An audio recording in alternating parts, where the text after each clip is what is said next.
కురిమిల్ల రమేష్ మోత్కూరు ఒక 4 ఎకరాల పంటను తీసుకొచ్చి మార్కెట్లో పోసి వారం రోజులకు ఎక్కువ అవుతుంది. ఒడ్లు మొత్తం వానలు వచ్చి కొట్టుకుపోయిన ఒడ్లు కూడా చూసినారు అందరూ. నాతో పక్కల్లో కూడా కొట్టుకుపోయినాయి. ఇప్పుడు ఇంతవరకు కొనుగోలు చేయకపోవడం గవర్నమెంట్ నిర్లక్ష్యంగా ఉన్నందుకు మా రైతులు నష్టపోయి ఇబ్బందులు పడుతున్నాము. ఇప్పటికైనా గవర్నమెంట్ కొని పచ్చి అయినా ఏదైనా కొనాలని కోరుకుంటున్నాము. బోయిని యాకయ్య, మాది మోత్కూరు గ్రామం. నేను వారం రోజుల కింద ఒక 5 ఎకరాల వరి పంట కోసి ధాన్యాన్ని ఒక 6 ట్రిప్పుల వరి ధాన్యాన్ని ఇక్కడ కోసిన ఒక వారం రోజులు అవుతుంది.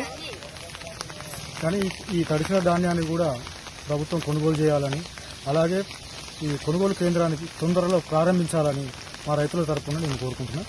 మాతో పాటు చాలామంది ఇక్కడ రైతులు ఒక 50-60 బస్తాలు మోరీలో పోయినాయి.